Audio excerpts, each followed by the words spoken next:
Ayun, welcome Barangay Luok. Ayos pala dito mami ano.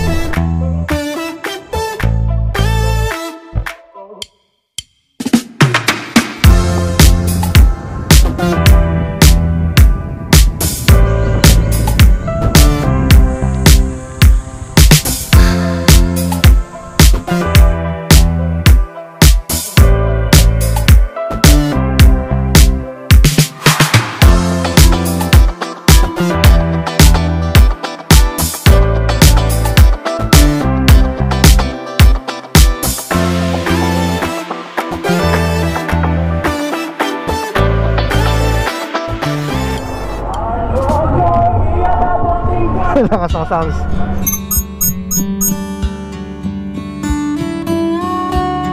So buhat dito ay kita na yung Mount Bacolod. O sayad yung ulap. Tapos sa kanan natin ay ang City Hall ng San Jose, Batangas. At sa ating kaliwa ay ang FPJ Arena. Good morning, welcome to San Jose, Batangas. Time check 8:23 ng umaga. At mag-ride ulit tayo mga part. Today is Sunday. Ano ba ang petsa?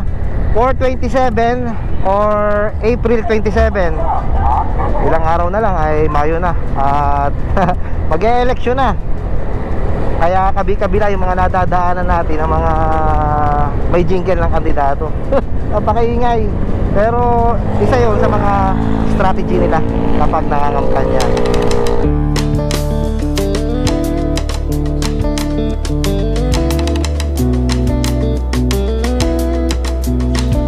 So itong tinatahak nating daan ay ang labas nito yung mismong pinakasimbahan dito sa San Jose, sa Batangas. So naalala ko lang nung kinasal kami ni Mami ay dito kami kumuha ng Mami, ano nga yung kinuha natin dito sa simbahan? Baptismal ano? So dito kami kumuha ni Mami ng kanyang baptismal nung ikakasal kami, kasi requirements yun. Isa yun sa mga requirements kapag ikakasal. Kasi ang pamilya ni Mami or yung mga kamag-anak ay taga dito sa San Jose. Kaya dito siya nabinyagan nung siya ay bata pa. Ang lalaki ng sakyan no? Yung nasa likod natin ni Going Ibaan mga part. So yan ang kanilang St. Joseph, the anong tawag dyan? Patriarch Parish. Unahin lang natin ito. Ayun, thank you po. Ayun, so kakaliwa tayo dito papunta sa pinakapalengke. Medyo madami-dami ang tao dito, araw ng linggo. Siguro ay ayun, napakadami dun oh. Siguro araw ng palengke, kagaya ng sa bayan ng Taysan. Ang araw ng linggo ang araw ng palengke. So sa amin sa Batangas City ay araw ng Huwebes. Hindi pala magkakaparehas ang araw ng palengke ano. So napakadaming tao dito, ang daming sasakyan nakaparada sa mga gilid ng kalsada. Pero hindi naman naapektuhan yung traffic. Okay, set lang natin yung mapa natin. So ito yung parang pinaka-crossing. Yung kaliwa ay going to Batangas City mga part. At itong diniretsuhan natin ay papunta dun sa stoplight. Tapos kakanan tayo. Lipa City, Padre Garcia, diretso. Cuenca Taal ay kakaliwa. Ito na ngayon ano, Banay-Banay crossing. Ayan o, diretso pa tayo. Doon tayo papasok sa may ano ang tawag doon? Airbase. Sa may mataas na kahoy. Pwede man tayo dumaan dyan mamaya. Okay, ang lamig dito. Basta't narito ka na sa Lipa ay na ano, nag-iiba talaga yung klima. Nagkalamigan pa. Ewan ko lang kung pagdating ng tanghali ay medyo iinit na din. Pero hindi pa kasi totoong lumalabas ang araw dito sa parting ito. Kumbaga malilom pa. Traffic sa may bandang unahan no? Okay, 130 meters turn left. Ito papasukin na natin yung sa may airbase. Wala bang traffic light dito? Okay, bigayan lang dito. Itong bandang kanan natin mga part, ito nasa kanan natin, yan na yung airbase. Diyan, nagpapalipad ng mga eroplano. At syempre, kapag malapit kayo sa ganyang airbase, ay bawal ang palipad ng drone. Meron tayo madadaanan ditong arko. Ayun, ang ganda. Ang gandang arko dito. Oh. Grabe naman yun, sir. Napakalakas ng hangin dito at saka ramdam na ramdam yung lamig.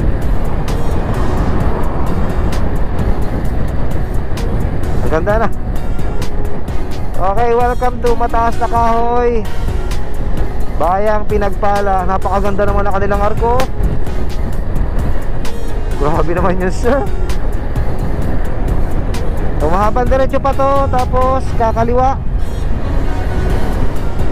May mga gasoline station dito sa paloob, kaya no worries kapag kailangan nyo magpagas. Malaki din siguro itong airbase.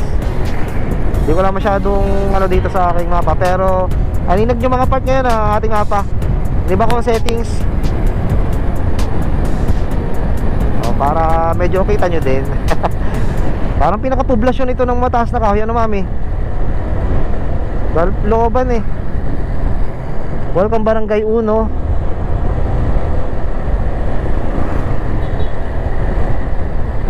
Puno na naman ata ang ating SD card ng Insta360 na go automatic na tawag dito, nag-stop recording. Okay, 24 minutes. Looban niya to. Pinakabayan ano. Ang Mataas na Kahoy ka mami ay barangay o bayan din? Parang bayan din ano? Dahil sa Lubi may barangay 1 eh. Bayan din, kaya pala laki.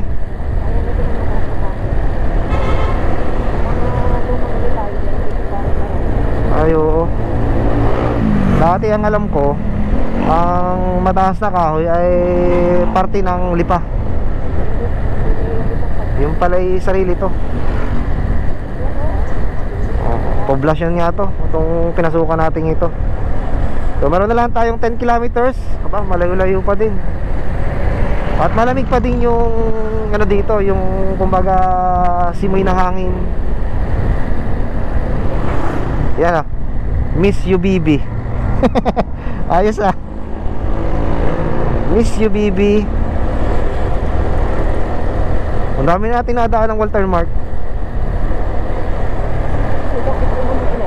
Saan? O yan na mami, o yan. Tumbok natin yung isang Tagaytay. Ayan yung 1, 2, 3, yung 5 building na matataas. So palusong to. Ay kaya pala malamig, kasi nasa taas tayo eh. So ito palusong.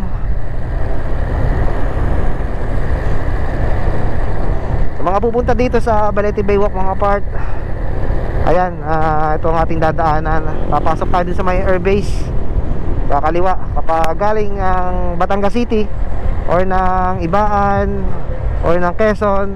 Siguro doon naman yung tapadaanin kapag nag-Google Maps tayo. Pero kung galing tayong Maynila, ay hindi ko lang sure kung may ibang daan. Pero kung doon din ang daan sa may airbase, ay kakanan naman papasok. Kumbaga pabaligtad lang. Ano? Pasyalan nata yan. Yan ito. Dadaanan nata natin itong magandang view. May nakita ko kanina yung medyo mataas pa tayo.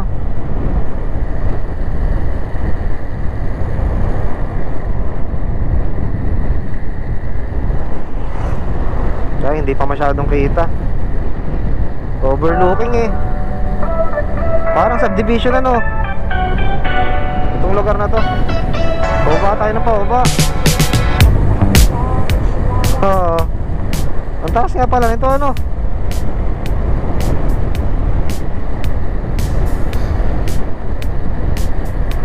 Mataas na Kahoy, Kadiwa Center.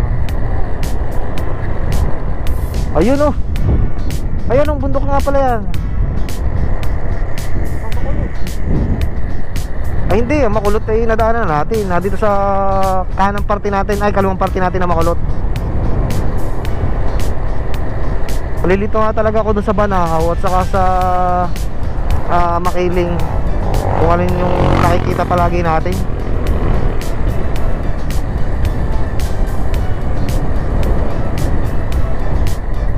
Wow, ang ganda ng mga pine trees.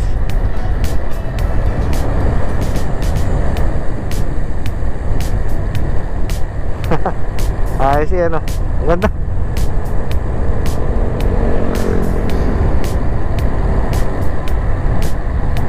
Warning, accident prone area. Yeah, kita ko na lawa. Grabe naman yun, sir. Ang ganda, ang lalim po. Malakas naman. Malakas naman ng konti ating brake. Ayun lamang, hindi natin alam. Tiwala lang mamaya kapag pabalik na. Kaya, Mount Banoy nga kaya nito. Yun! Grabe, ang ganda ng view. Malayo pa naman ang yung pinaka-bulkang Taal. Dito ganda, doon sa kabila. Ay, ito. Itong arkong ito. Mabuhay. Ano to? Kinalaglagan. Anong barangay ito? Kinalaglagan barangay. Yun, Ay, grabe yung Taal. Makikita natin ng maliwanag ngayon. Tayo, dahan-dahan lang. At sobrang palusong, tapos paliko-liko pa. Ang ganda ng view doon, wala lang matitigila.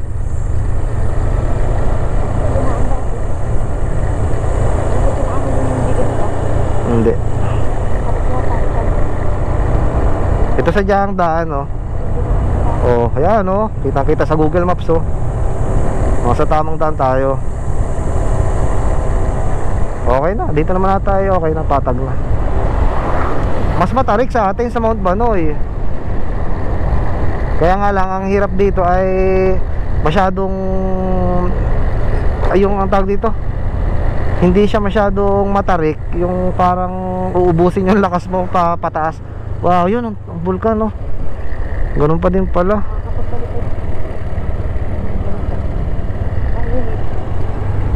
Sana. Pero lakas ng hangin yan, Grabe naman yan, sir, Pero ay, makakatigil ka tayo dito. Yun,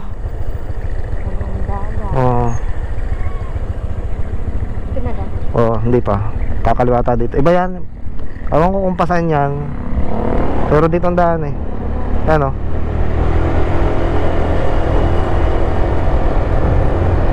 9 minutes 36 kilometers 3.6. Napapalayo tayo.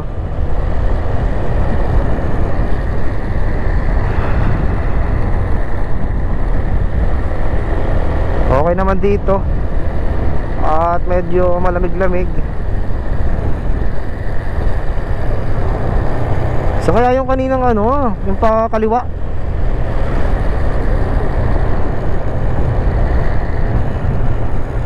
siguro nga walang katapos ang lusungin. Kaya matadaanan tayong bakal na tulay, mga nagra-ride yun. Wow, ganda. Oops, palusong na naman. Puro pababa.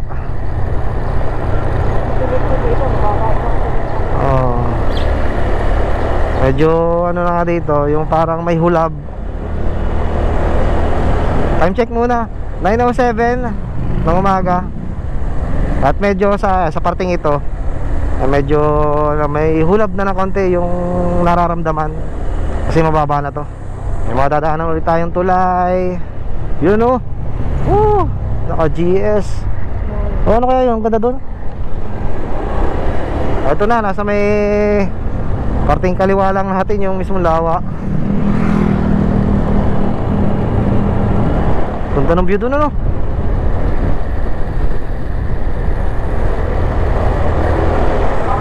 medyo malayo-layo pa din natin pupuntahan. Mismong sa may Baywalk ang punta natin mga part.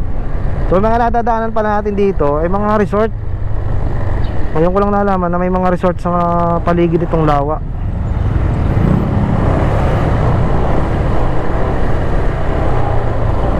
Ayan, ito na mami. Yan, possible dyan tayo dumaan, no? Palipa. Ayan, o.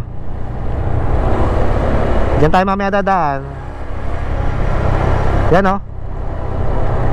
Oh, may daan pala dito. Malbar at saka Tanawan, diretso. Taal Lake ay kakaliwa. Oh. Tapos Lipa ay kanan. Okay, ito muna, diretso lang daw tayo, sabi ni Google Maps. Oo, ano? Fiesta, hindi.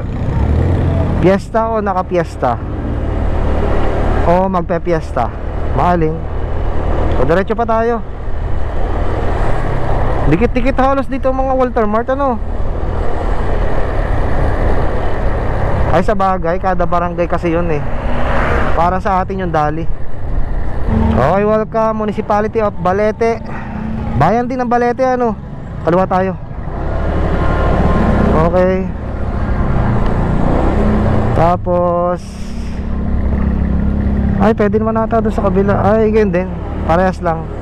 Kung doon tayo dumaan sa kabila, ay nakita na natin sana yung ano, pinaka-lake. Pero ito, dito sa pinagdudugsungan, makikita din natin.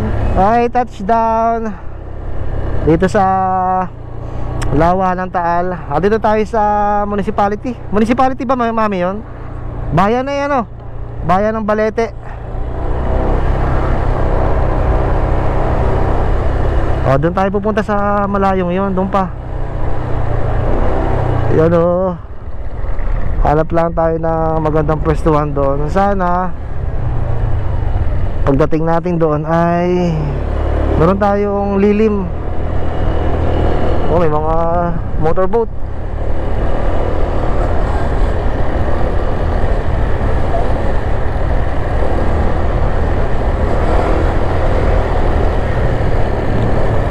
Kung sa personal, napakalaki talaga ng lawa. Pero sa mapa, kala may isang maliit na ano lang, oh. Oh. Tsaka parang dagat dito, ano. Ito lang yung nakita kong lawa na, ano, may mga mag-outing. Oh, pwede man ligo. Ito lang yung nakita kong lawa na, ano, yung tawag dito, na kulay blue. Parang tubig ng dagat. Ang dami doon sa nadaanan namin na nag-outing, nagsiswimming. Okay, matadaanan tayo yung arko dito. Ayun, welcome Barangay Luok.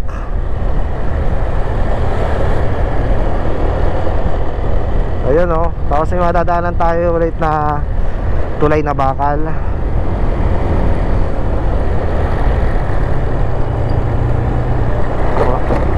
Saan kaya to dumudugsong, ano? Yung ilog na yan, oh. Yung may nag-ano, wait lang. May saglit. May nagpipishing. Ano ka nahuli dyan? Oo. Madami dyang isda sigurado kasi yan yung ginagamit na yung ano, yung mga bilog-bilog na nakikita natin sa doon sa kabila. So may parteng Laurel. Yung mga palaisdaan. Halos yung mga nakakasalubong namin dito, may mga dalang fishing rod, oh. Magpi-fishing. Dapat pala yan, oh. Ayan, oh, ang dami. Puro. At saka yan, oh. Oh. May dala silang fishing rod, oh. Oh, fishing rod yung nasa babaeng yun, oh. Ayos pala dito, mami, ano. Kapag pupunta, eh, pwede magdala ng fishing rod. Yun, oh. Kulay orange, gold. Oo. Ayan, oh. Nasa harapan natin na Bulkan Taal. Mapapansin ninyo yung parteng tuktok ay medyo may konting green, pero mas lamang yung medyo madilaw-dilaw o maputi-puti. Kasi walang nakaano doon. Walang masyadong halaman sa dulo. Oo.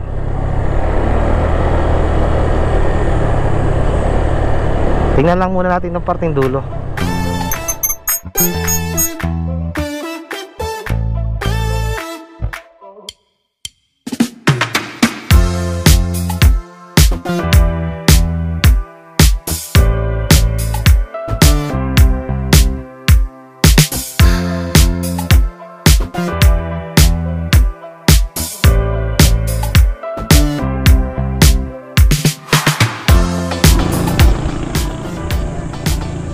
Dito tayo kay mami. Nagmumuni-muni eh. Ha? Madaming isda. Kulay orange. Meron sa ilalim. Yun, meron Ayun yung nga, oh. silver. Tabi-tabi po. Ang dami nga oh. Nagkikintabang. Yan. Isda yan. Ayun ko lang.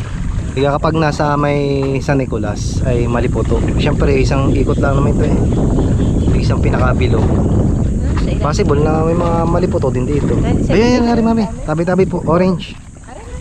Hindi oh. Ang dalagang bukid ay medyo pahaba. Ito ay medyo palapad. Nakakatawa yung sinakuya oh. Halos lahat ng mga nakamotor na dumadaan dito may dalang mga fishing rod. Yun oh, yung orange tatlo. Ayun oh. Hindi masyadong aninag sa camera. Lahat pala doon tayo sa kabila yung mas malilom ano.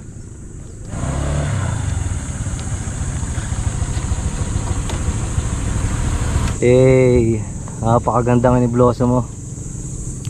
Lumipat lang kami dito sa may parteng malilom.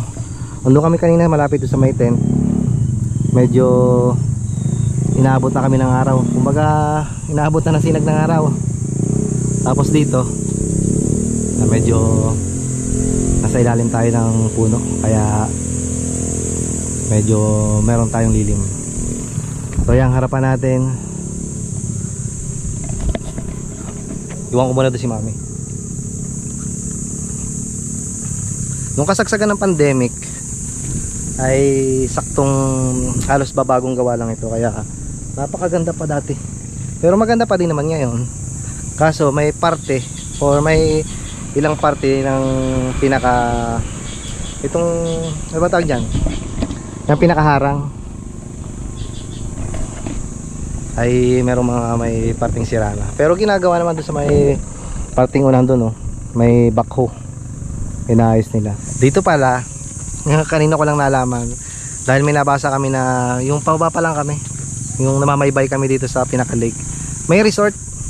Tapos ngayon ko lang nakita yung may mga bangka kagaya sa mga beach natin nakikita yung mga naka life jacket na kulay orange na nag-iikot dito sa lawa. Ay, kung di ako nagkakamali mga part, yun yung mga napapanood ko sa Facebook na nakabangka na napunta doon sa malapit sa bulkan. Siguro yun na nga. Ayun doon sa may parting yun mga resort. Tapos yun may mga bago nagdating ano, may dalang mga gamit o pagkain. Parang dito sila maliligo oh. Madaming isda. May mga kulay puti at merong yung kulay orange. Nakakatuwa yung kulay. Hindi siya pangkaraniwan. Bihira lang makita ng ganun.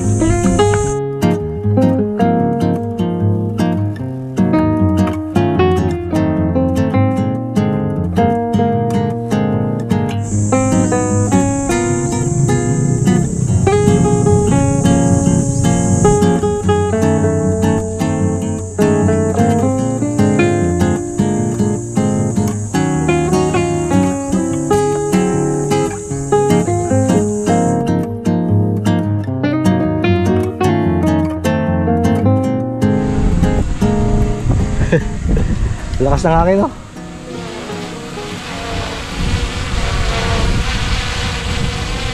Agak ang propeller.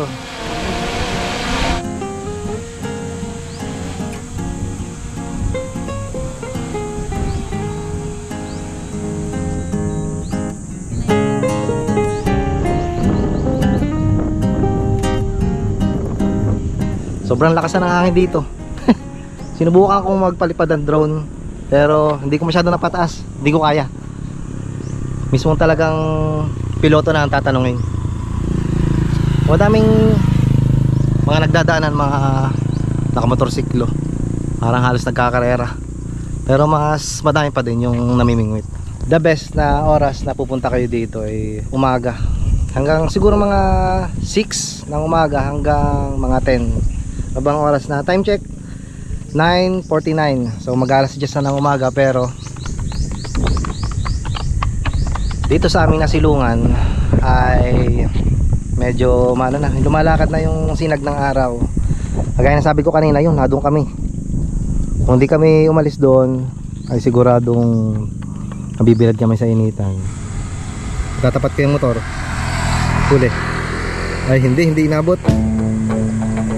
Ayun, tambay lang kami muna ng konti. At ayun, habang hindi pa mainit dito sa aming pwesto. Pero maya maya na konti, alis na din kami. At hindi namin alam kung saan kami pupunta. Bahala na mamaya kung may lugar pa tayong sunod na pupuntahan dito. We've been living in sin so long, all the fields are gone. Fella stopped me on the street last night, said everything's alright. Roller coaster, make it through the day upright. It seems your meal ticket is gone, but life goes on.